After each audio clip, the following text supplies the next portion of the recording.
Olá, meus amigos. É com grata satisfação que estamos aqui de retorno para mais um estudo da obra Paulo e Estevão pelo Espírito Emmanuel. Nós finalizamos no último vídeo veiculado o capítulo 7º, as primeiras perseguições, e agora ingressaremos no capítulo 8º, a morte de Estevão. Nós dividimos o capítulo anterior em 4 vídeos e este capítulo 8º também dividiremos em 4 vídeos. Na última parte do capítulo anterior, nós falamos sobre a sentença que Saulo de Tarso, como responsável pelas impugnações em relação aos apóstolos do Cristo, houvera concluído, então, no seguinte: propunha a libertação de Pedro e Filipe, por terem família, serem casados, o banimento de João e reiterava o pedido para apedrejamento de Estevão. E assim foi aprovado pelos rabinos do Sinédrio. Então agora estavam nos preparativos do apedrejamento de Estevão e, por conseguinte, a sua morte, por apedrejamento.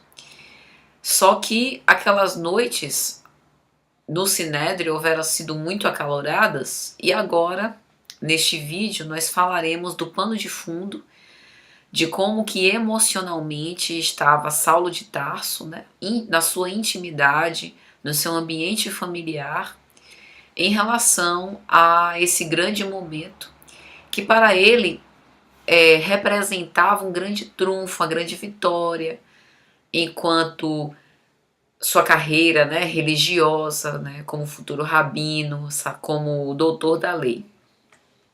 Então, para ele era um momento extremamente especial. E aí Emmanuel vai começar o capítulo 8º dando o seguinte tom: que embora ele tivesse com uma vida bastante atribulada, com muitas atividades intensas de perseguição aos cristãos, de preparativo para a grande cena do apedrejamento de Estevão, ele não houvera se furtado de ir até a estrada de Jope, a casa onde Abigail morava, junto com Ruth e Zacarias. E Emmanuel vai dizer que ele fazia isso porque no coração de Abigail é que ele encontrava o necessário repouso. Saulo de Tarso tinha esse temperamento intrépido, robusto, que arrostava todas as consequências dos atos, que acreditava-se um fiel cumpridor da lei de Deus, dos deveres que lhe foram imbuídos, e que, portanto, ele era aquela figura máscula, viril, que precisava ter uma ação muitas vezes enérgica e disciplinar, com o objetivo de fazer com que a lei fosse cumprida. Mas ele também precisava de um momento de refazimento, de um refrigério, e ele encontrava esse consolo, esse aconchego, esse acalento nos braços de Abigail. Então, por isso, ele costumeiramente a visitava. E aí Emmanuel vai dizer que quando ele se afastava de Jerusalém e ia até a estrada de Jope, enquanto as lutas de Jerusalém consumiam-lhe as energias, os esforços, no doce encantamento de Abigail, a sua mulher amada, é que ele esperava a realização das mais caras esperanças. Então Saulo de Tarso acreditava-se num campo de batalha. Ele era o guerreiro à frente de batalha, no fogo firme, que ele precisava sustentar para proteger todo o seu reino, digamos assim, e o refrigério que ele encontrava, todas as suas esperanças, as suas realizações, o descanso justo, a sensação de paz interior, a sua alegria, a sua aventura, ele projetava para a vida que ele desejava, anelava construir com Abigail no lar santificado. Era essa sua projeção, as suas mais caras esperanças. Então imagine o quanto de expectativa que Saulo de Tarso não depositava em relação ao seu casamento com Abigail, devido a essa vivência, essa experiência do namoro e do noivado, para ele ser muito auspicioso, lhe dar um sentimento de autêntica felicidade. E é interessante porque Emmanuel usa exatamente esse termo. Enquanto o mundo era para ele um campo de batalha, Abigail a dedicação da sua eleita era um pouso de consolação. Não era apenas uma trincheira em que ele se protegia, mas era um lugar onde ele conseguia usufruir, desfrutar de um autêntico sentimento de felicidade interior. Ele conseguia se preencher, né, daquele amor santificado. E aí Emmanuel vai dizer que, além disso, era no coração da noiva, cheio de amor, de piedade, de justiça, que ele confabulava, falava dos seus anseios íntimos e ela conseguia tratar aquelas demandas que ele projetava de uma forma suave, sutil e devolvia para ele como um bálsamo reconfortante. Emmanuel vai dizer: ela lhe acolhia as ideias com atenção afetuosa, parecia temperá-las na ternura da alma fraterna, restituindo-as ao noivo amado em forma de sugestões carinhosas e justas. Então, a forma amável, benevolente com que ela recebia aquelas demandas, tratava aquilo de uma forma ternurosa, com candidez, que ele recebia do seu coração e acabava tendo um resultado que para Saulo era muito terapêutico, que era um resultado de controle dos seus instintos, dos seus impulsos, né? Que era algo que para ele era extremamente importante. E aí Emmanuel vai dizer: ele, com todos aqueles seus impulsos enérgicos, aquele seu temperamento impulsivo, Abigail corrigia-lhe o espírito. Então era como se ela fosse uma educadora dos instintos e dos impulsos de Saulo de Tarso.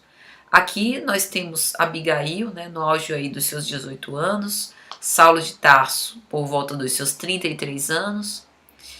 Então a gente vê nessa figura de uma menina, né, quase, né, uma moça mesmo, no alvorecer da sua juventude, e um homem no fulgor, né, na vivacidade do seu impulso enérgico, da sua mocidade também, mas uma mocidade um pouco mais experiente.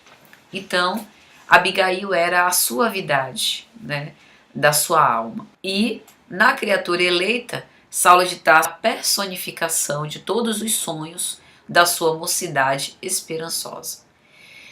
Então, mais uma vez repetimos, é importante que a gente veja o valor que Saulo de Tarso atribui ao matrimônio com Abigail e ao alto patamar em que ele eleva Abigail a ponto de torná-la a personificação dos seus sonhos mais recônditos, né? Dos seus sonhos mais suaves, dos seus anseios mais recônditos da sua alma opressa. E aí Emmanuel vai dizer que na noite seguinte, à memorável sessão do Sinédrio, Saulo de Tarso, abandonando todas as preocupações de ordem imediata, buscou mais ansioso a residência de Zacarias. Aproximava-se a noite, né, o momento do apedrejamento de Estevão. Os preparativos estavam lhe causando fadiga. As perseguições aos cristãos tornavam-se mais acirradas. Por essa conjuntura, Saulo de Tarso estava especialmente mais extenuado, mais cansado do que o normal. Então, ele procurava, nessa sofreguidão, ter nos braços de Abigail, e aqui ter nos braços não no sentido sexual do termo, acredito que os amigos estão conseguindo compreender, né? Mas é no sentido da pujança emocional que aquilo representava, porque nem sempre numa relação sexual, que é uma relação íntima por natureza, a gente consegue alcançar a profundidade dos sentimentos e das emoções, como a gente tem a narração aqui. Então queremos deixar isso bem claro, né? Aqui a gente está falando que Saulo de Tarso, com toda a sua bravura, intrepidez, rudeza, ele houvera se deixado, né, se permitido abrir as comportas do seu coração para que nesse consórcio com Abigail ele conseguisse alcançar a profundidade máxima dos seus sentimentos e se sentisse completamente refém desse relacionamento, né? Ele confiava completamente na doçura e suavidade de Abigail, tendo elegido ela mesmo como essa sua candidata, né? Como essa pessoa especial em relação à qual ele entregava os seus mais nobres sentimentos. E aí, ele, sentindo-se completamente à vontade nesse reduto doméstico, né, irmanado com amor, ternura, ele começa a conversar noite adentro com Ruth, Zacarias e também Abigail, e começa a dissecar a estrutura psicológica, né, a personalidade de Estevão, logicamente de acordo com o ponto de vista do próprio Saulo de Tarso. E aqui a gente precisa colocar as tintas de orgulho farisaico, de vaidade, de não querer perder no discurso, né, do ego, do orgulho da raça. Todas essas considerações a gente precisa fazer. E aí Emmanuel vai dizer que Zacarias confabulava, né, havia encetado um diálogo acalorado com Saulo de Tarso, enquanto Ruth e Abigail permaneciam-se silenciosas, escutando a palestra animada. E num determinado momento, Abigail se sente encorajada a falar. E aí, num tom de doçura, de indicação, uma insinuação sutil, Emmanuel vai dizer, ela murmura. E aqui um parêntese. Por muito tempo, lendo e relendo a obra Paulo e Estevão, a personalidade de Abigail, confesso, não havia conseguido depreender na sua grandeza. A renúncia silenciosa não é se anular. Há de se ter muito cuidado para a gente não confundir a personalidade de Abigail com uma personalidade de alguém superficial, de alguém que se faz de besta, de alguém que é meio leso, de alguém que esquece de si mesmo, se sacrifica em prol de um relacionamento em que a pessoa vai se anular. Pelo contrário, nós estamos aqui diante de um espírito elevado, que cultivava a renúncia santificante, que conseguia converter as suas ações com extrema suavidade e benevolência, que se furtava a dar uma opinião mais incisiva com respeito ao assunto, para não ferir a suscetibilidade do outro, que percebia, né, a personalidade forte de Saulo de Tarso e tentava mesmo exercer o seu balanço, oferecendo-lhe essa doçura, essa ternura que é peculiar à personalidade de Abigail, a fim de equilibrar, de preservar a harmonia tão necessária aos relacionamentos. Então, ao contrário de Abigail, pelo menos eu não sei se vocês concordam, mas numa leitura rápida a gente vê assim, nossa, que pessoa apagadinha. Pelo contrário, ela é vultosa. Mas a verdadeira virtude consiste nisso, de você se esconder da sua vontade, da sua verdade, muitas vezes permanecer oculta, para que a gente dê ao outro o direito dele ser quem ele precisa ser naquele momento. E ela, se revestindo de todo esse cuidado e carinho, murmura, mas não haveria um meio de modificar ao menos a pena arbitrada?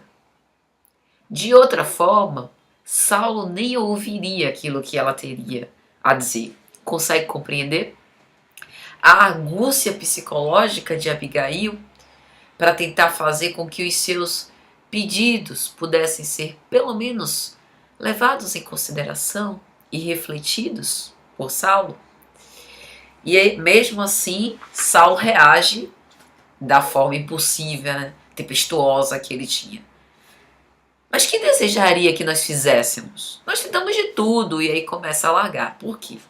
Porque aquela decisão mexia com Saulo. Ele ainda não sabia, não tinha pleno conhecimento de como aquela sentença de Estevão iria determinar o seu destino. Ele só percebe depois, mas ele já se sentia tocado e sensibilizado com aquilo. Mas ele havia escolhido seguir a lei até o fim, arrostando todas as consequências, então ele não queria saber. E aí ele tenta repetir a si mesmo: fui justo, fui honrado, estou no fiel cumprimento da lei, para poder anestesiar a consciência que no fundo lhe indicava: Saulo, Saulo, reconsidera, seja mais tolerante. As palavras de Gamaliel. Veja como Saulo precisa desse tipo de personalidade amorosa, ternurosa, suave, benevolente, ponderada ao seu lado. Ele tem isso em Gamaliel, que é o seu tutor espiritual, por assim dizer. Tem isso em Abigail, que é a eleita dos seus sonhos de mocidade. E aí Emmanuel vai dizer que ele conclui: de mim para comigo estou satisfeito. Considero o apedrejamento esperado um dos feitos de mais importância para o futuro da minha carreira. E aqui é interessante a gente fazer um adendo. Todas as considerações elogiosas e dignas para Saulo de Tarso. Ele estava realmente ciente, cônscio, que estava exercendo um dever, que é proteger a lei de Moisés contra esses forasteiros. Ele acreditava que alguém precisava ser enérgico a ponto de fazer com que a lei fosse cumprida até o fim, e ele acreditava que ele tinha esses pré-requisitos indispensáveis. Ele acreditava que ninguém melhor do que ele podia exercer esse papel. Mas é interessante a gente ponderar que Saulo de Tarso era ambicioso. Saulo de Tarso aqui é orgulhoso, vaidoso, porque no momento em que eu me acho a pessoa ideal para exercitar esse tipo de feito, executar esse tipo de feito, eu me julgo superior. Orgulho em relação aos demais. Acho que ninguém pode fazer melhor do que eu. Arrogância, prepotência. E aqui fica claro a questão da ambição. Ter ambição não é necessariamente ruim. A ambição pode fazer, inclusive, com que você ascenda. Mas observe que a ambição aqui é o apedrejamento de um cristão vultoso como um feito fabuloso para a defesa da lei de Moisés. Defesa da lei de Moisés é o pano de fundo para a sua ação, mas ele colheria os louros da vitória por proteger a lei até as últimas circunstâncias. Então isso também é digno de nota. E aí ele continua: atestará o meu zelo na defesa do nosso patrimônio mais estimável. Ele realmente estava convicto que estava exercendo um grande dever, o dever moral, de manter a religião acima das conveniências políticas. Era alguém que era um profundo conhecedor, um doutor da lei, lei aqui religiosa, que se misturava também com a política da época, mas acima de tudo, não fazer conchavos para ser flexível em relação à lei, cumprir a lei até o fim. Isso também é digno de menção honrosa por parte dele. Ele cumpria essa lei, mas ele estava dando cabo da vida de um semelhante. E o não matarás? Fica onde? Ele acreditava que ele precisava dar um exemplo. O apedrejamento de Estevão era isso, era um exemplo. Mas algo dentro dele o fazia acreditar que aquilo não estava muito certo. Mas ele repetia a si mesmo: estou no exercício honroso do dever. E aí ele continuou. E é interessante porque a conversação continua. Ruth mandou servir uma taça de vinho reconfortante. Saulo começava a parecer experimentar suave conforto. Depois daquela palestra, desafogava-se, aliviava-se. Abigail não mais nada falou sobre o assunto, deixou passar. Ela já tinha feito a abordagem visando fazer com que Saulo refletisse, mas ela também confiava nas convicções, sabia que realmente ele estava ali querendo seguir a lei até as últimas consequências, e assim segue. E aí, mudando o rumo da conversa, Saulo diz que dali a 6 dias, Dalila, que é a sua irmã, apareceria para levá-la, Abigail, à cidade, a fim de que pudessem ter a diligência com respeito aos assuntos mais urgentes do próprio casamento. E ele começava a fazer planos, que queria levá-la a Jericó, depois a Jerusalém, depois apresentá-la a alguns amigos da sinagoga que iriam oferecer-lhe um mimo. E é interessante porque Abigail extasiava-se ao vê-lo discorrer sobre estes planos, né? E aí Emmanuel vai dizer, aquele moço impossível e rude a olhos estranhos era muito afetuoso e sensível na intimidade. Era justamente o seu ideal. Então, mesmo ele com essa perseguição e levando até as últimas consequências, na intimidade, era o coroamento dos sonhos que Abigail tinha para o seu esposo. E aí, Saulo, confabulando sobre os seus planos mais íntimos, diz a ela: eu penso em chegar à velhice como um triunfador, cheio de tradições de sabedoria e de glória. Desde que eu te encontrei, aumentou-se minha fé no destino. Consolidei as minhas esperanças, terei teu concurso na tarefa imensa que se desdobra aos meus olhos. Ele tinha ambições ao seu respeito, subir, ascender ao mais alto posto do sinédrio. Ele ambicionava conquistar muito. E ele tinha ali, no concurso fraterno de Abigail, o consolo, o repositório. Todos os dias, após a lide extenuante, chegaria em casa e no lar teria a atmosfera perfeita, a fim de que ele pudesse se refazer, a fim de que ele pudesse se reabastecer para a luta que recomeçaria no dia seguinte. E isso é especialmente interessante. Veja mais uma vez como Saulo concentra suas esperanças para o futuro. Ele ainda faz uma promessa a mais. Se um dia Jerusalém me conceder a honra triunfal, e Jerusalém concedia uma coroa de louros e rosas, ele diz, não a cingirei em minha fronte, mas deixarei em teus pés, como tributo do amor eterno e único. É interessante porque esse ponto nos vai levar a contribuições valiosas no futuro. Amor eterno e único. Cada palavra, cada termo empregado por Emmanuel é cirúrgico e preciso. Emmanuel, além de ser um exímio contador de histórias, um romancista exemplar, ele tem um profundo conhecimento da língua portuguesa, então ele não utiliza palavras como objetos de decoração. Ele utiliza palavras no seu sentido mais preciso e perfeito. Abigail era para Saulo o amor eterno e único, tanto que ele decide manter-se celibatário após o desdobrar das consequências que a gente vai acompanhar aqui nessa obra. E isso é especialmente interessante. E aí Emmanuel vai continuar.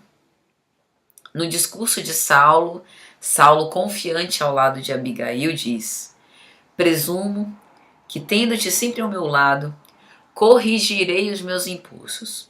A tarefa ser-me-á mais leve, a existência mais fácil e mais ditosa, porque o lar é uma bênção e nós teremos esse lar. Então, para ele, o lar é esse coroamento das virtudes, esse ambiente perfeito de refazimento, de consolo, de reabastecimento em que ele consegue se realimentar para os desafios da vida. E aí ele faz um pedido inesperado. Pede a Abigail que Abigail vá com ele, esteja presente no dia do apedrejamento de Estevão. Por quê? Porque vai ter um grande cerimonial ritualístico e ele vai poder apresentá-la para a alta sociedade. É um caso de extrema significação e, portanto, a presença dela é crucial. E aí Emmanuel vai dizer, né, que no colóquio de Saulo com Abigail ele diz: a continuidade do desrespeito e do insulto à lei de Moisés, iniciados em movimento de vastas proporções por um carpinteiro alucinado de Nazaré, tem que acabar. E o apedrejamento de Estevão marcava isso. Ela, entretanto, reticenciosa, com medo daquela cena pavorosa que ela precisaria presenciar, e compreendendo que desagradaria Saulo se declinasse ou se colocasse objeções, ela decide concordar com ele e dizer que irá quando a cerimônia estiver próxima do final, a fim de que ela não precise assistir aquela cena horrenda desde o início. E assim ele aquece. E, mais uma vez, ele tentando justificar o seu ato, lhe diz: certo, espero, porém, que assista com serenidade, porque eu só poderia tomar encargos justos e decisões estimáveis no cumprimento do dever. Lamentável é que, por tantas chances que dei para que esse prisioneiro abjurasse, assim não o fez, mostrando-se recalcitrante, a ponto de me compelir a providências extremas. No entanto, podes crer, tudo fiz para evitar o derradeiro recurso. E aqui a gente tem que ponderar aspas e aspas. E, ainda nesse colóquio, continuaram a trocar juras de amor, cariciosas, impressões de um amor imortal, ante a bênção de Deus, sob o céu estrelado. Aquele amor que era o objeto mais alto dos seus santificados pensamentos, projetos e esperanças do futuro. É isso, meus amigos. Até a próxima, se Jesus permitir.